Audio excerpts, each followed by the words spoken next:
Assalamualaikum warahmatullahi wabarakatuh, Pak. Perkenalkan, nama saya Ronald Julian. Saya berasal dari 1D D3TC, Pak. BP saya 1901052067.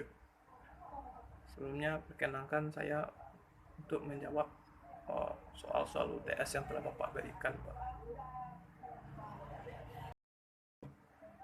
Soal nomor 1, yaitu jelaskan prinsip kerja transducer speaker dan mikrofon. Transducer merupakan sebuah alat yang bisa mengubah suatu energi ke bentuk energi lainnya, seperti mikrofon dan speaker. Mikrofon, di dalam mikrofon terdiri dari diafragma, lilitan, dan besi magnet. Sebuah mikrofon bisa menghasilkan listrik jika seseorang berbicara di depan mikrofon sehingga menghasilkan diafragma yang menggetarkan lilitan-lilitan tersebut lalu bersentuhan dengan medan magnet dan menghasilkanlah sebuah energi listrik.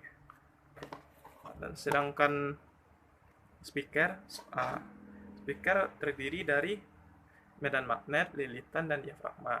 Sebagaimana listrik yang telah dihasilkan oleh mikrofon, maka listrik tersebut akan tolak menarik dengan listrik yang dihasilkan oleh medan magnet, sehingga membuat lilitan yang ada di pada speaker ini menjadi bergetar.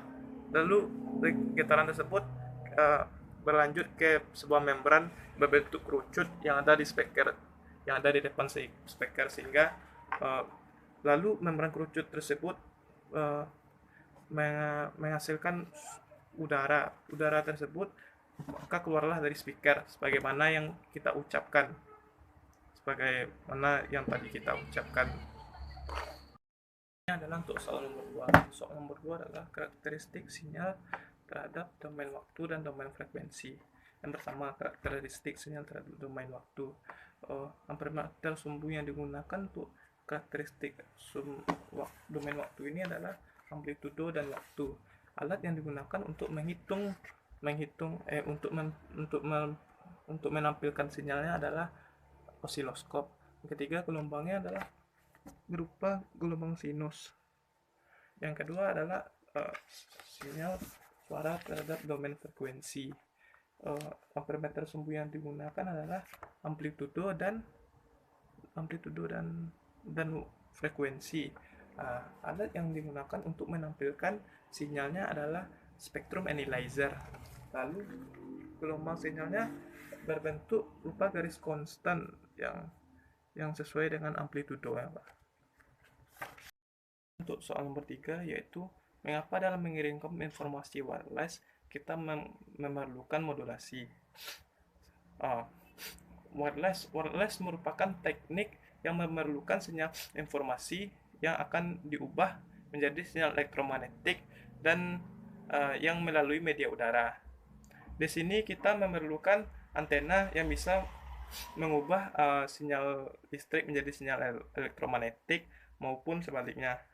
Nah, sinyal informasi ini merupakan sinyal yang berfrekuensi rendah, sehingga jika kita mentransmisikannya kita memerlukan antena yang lebih banyak atau antena yang lebih panjang. Nah, disinilah kita memerlukan modulasi. Modulasi yaitu jika sinyal suara masuk, maka akan langsung digandingkan oleh sinyal frekuensi yang lebih besar, yaitu sinyal informasi yang dihasilkan oleh osilator. Jika kedua sinyal tersebut sudah dimodulasikan, maka sinyal tersebut akan langsung dioper ke antena dan diubah menjadi sinyal elektromagnetik. Setelah diubah menjadi sinyal elektromagnetik, maka sinyal tersebut akan ditransmisikan ke udara dan ditangkap oleh antena lainnya, lalu diubah menjadi sinyal energi listrik. Setelah menjadi sinyal energi listrik, maka sinyal yang dimodulasi tersebut akan diubah menjadi ke sinyal yang aslinya dengan cara demodulasi, sehingga menghasilkan sinyal asli yang sebenarnya. Pertanyaan nomor 4, yaitu jelaskan pengertian dari modulasi dan modulasi AM. Modulasi merupakan perubahan sinyal carrier dan amplitudenya sesuai dengan nilai sesaat. Nah, seperti yang ada di gambar ini. Sedangkan modulasi AM merupakan perubahan dari amplitude yang relatif tinggi ke sinyal carrier sesuai dengan perbandingan nilainya dari sinyal modulasi. Contohnya ada di gambar ini. Contoh dari sinyal. Selanjutnya adalah nomor 5, itu jelaskan penurunan modulasi AM. Nah, sebelum itu mari kita substitusikan lebih dulu, yaitu XMT sama dengan max sin 2 F M T, lalu XCT sama dengan AC max sin 2 FC. Setelah itu turunkan XAM T max AC max ditambah XMT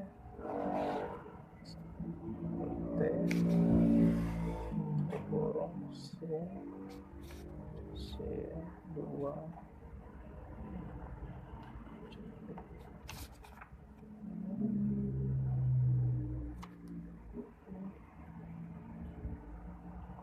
AC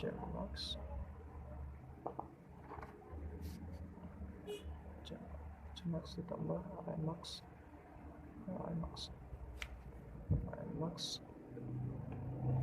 sin kurung 2 V FMT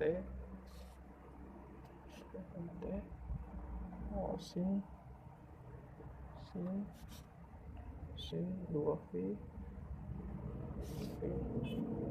FCT Cmax per Cmax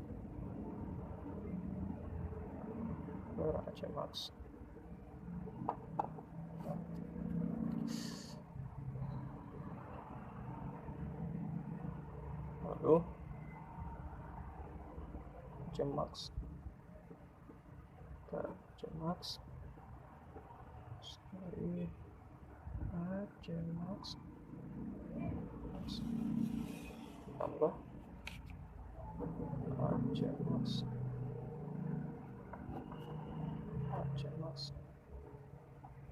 ini tadi max sin 2V TFT sin 2V FCT.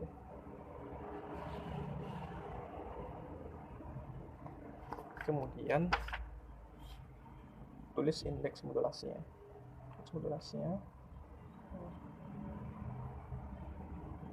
AC max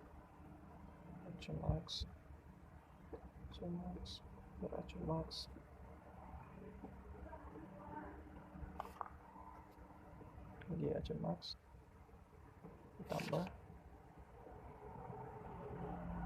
M max ke AC max kali C max sin 2 F MT kurung sin 2 F sin 2V FCT. Nah, setelah itu AC max dikali tambah max sin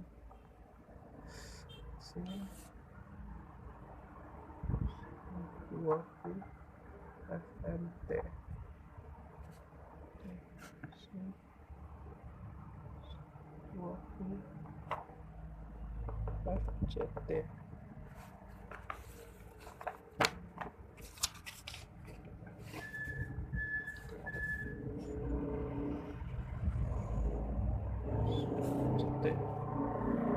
Lalu pindahkan AC max keluar tanda kurung. Jadi AC max nya dipindahkan keluar tanda kurung.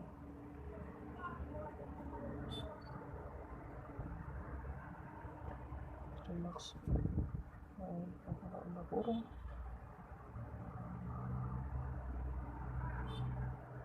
Dan 2 FMT sin 2 V FCT, kemudian sin 2 FCT dikalikan ke dalam, sin 2 FCT dikalikan ke dalam AC max sin 2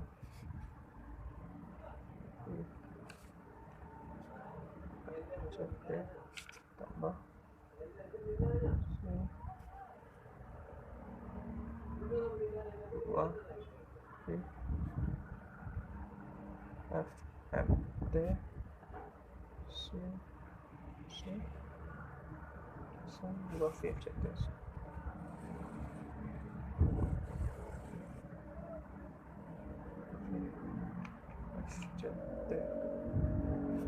Karena sin B adalah setengah cos A kurang B, maka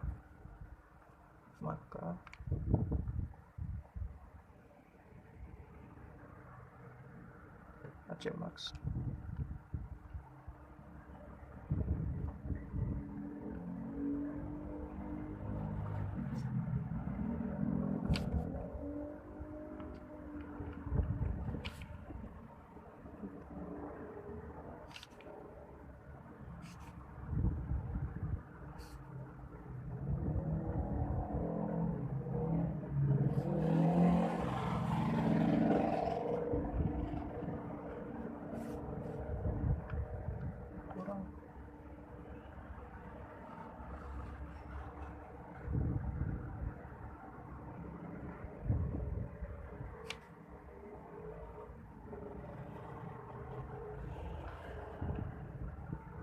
kemudian kalikan AC max nya ke dalam kurung.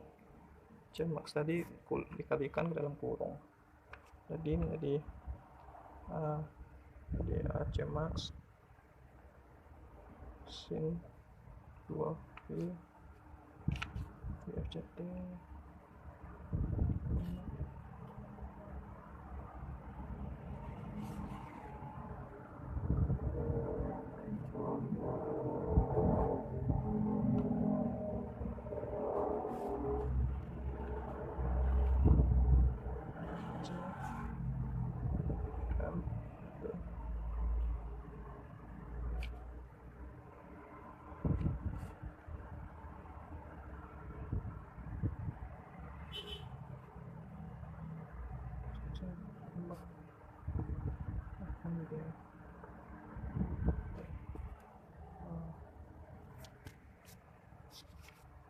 max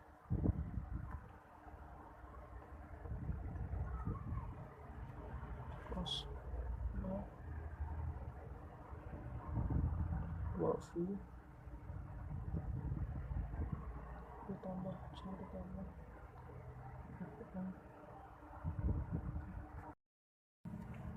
Jadi begini hasilnya, Pak, penurunan modulasi AM.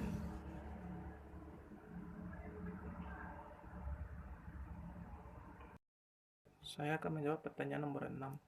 Soalnya adalah jelaskan pengertian indeks modulasi AM dan apa yang harus diperhatikan pada nilai indeks modulasi. Indeks modulasi AM adalah perbandingan antara amplitudo sinyal modulasi dengan sinyal carrier. Dan yang harus diperhatikan di indeks sinyal modulasi adalah indeks modulasi nilainya harus lebih besar dari 0 sama kecil dengan 1. Nah, jadi nilai maksimumnya adalah 1. Dan jika lebih dari 1, maka itu disebut dengan overmodulasi. Misalnya saya akan menjawab pertanyaan nomor 7. Pertanyaannya adalah pengertian bandwidth dan bandwidth termodulasi AM. Bandwidth merupakan lebar pita yang ditempati oleh sinyal. Pada sinyal termodulasi AM, frekuensinya menempati yaitu FC dikurang FM, itu biasa disebut dengan lobar frekuensi atau sisi bawah dari frekuensi. Hingga FC ditambah FM itu biasa disebut dengan upper set frekuensi atau sisi atas frekuensi. Jadi bandwidthnya adalah B sama dengan USF dikurang LSF sama dengan buka kurung FC ditambah FM tutup kurung dikurang buka kurung kembali FC dikurang FM buka kurung tutup kurung kembali sama dengan 2 BM. Nah, kan ini gambar modulasi AM.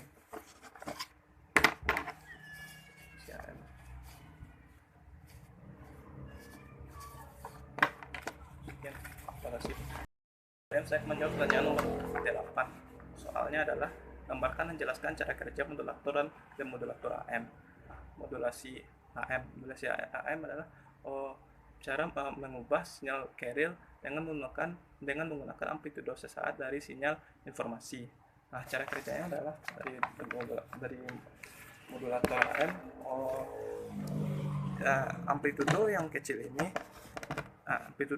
ini jika diinputkan kepada amplitudo yang besar maka menghasilkan arus amplitudo yang semakin besar. Sedangkan di bawah ini amplitudo yang ini bisa diatur dengan adanya VCC, arus tegangan dari VCC. Jika amplitudo kecil ini masukkan VCC dengan lebih ditinggikan maka amplitudonya akan menjadi semakin lebih besar. Sedangkan cara kerja demodulator AM adalah sinyal termodulasi akan berubah ke sinyal informasi dengan menggunakan gelombang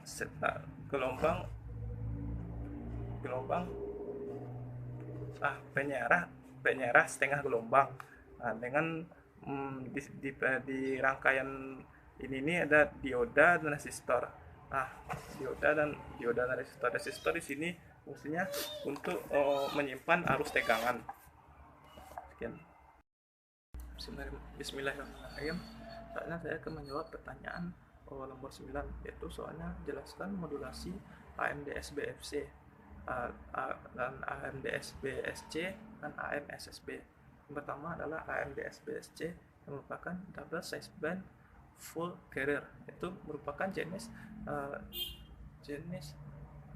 frekuensi amplitudo yang menampilkan spektrum frekuensi AM yaitu LSB dan USB. Nilai bandwidthnya adalah 2 kali sinyal informasi. Dan yang kedua adalah AMDS-BSC yaitu double sideband express carrier, merupakan jenis modulasi amplitudo di mana spektrum frekuensi mengubah amplitude carrier menjadi 0 sehingga amplitudo tersebut berubah menjadi lebih proporsional.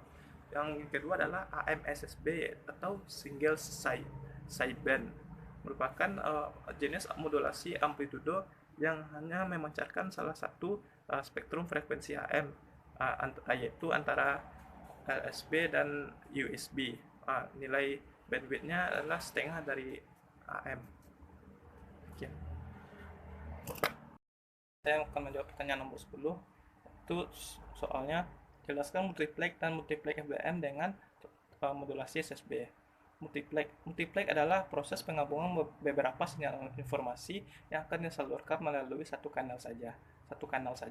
Sedangkan multiplex FDM modulasi SSB adalah proses penggabungan beberapa sinyal yang tapi domain frekuensi masing-masingnya berbeda-beda. Domain frekuensi tersebut dimodulasi oleh frekuensi sinyal carrier. Lalu maka terjadilah domain frekuensi tersebut terpisah-pisah. Sekian dari saya, Pak. Jawaban saya. Saya Ronald Julian. Assalamualaikum warahmatullahi wabarakatuh, Pak. Maaf kalau saya ada salah kata.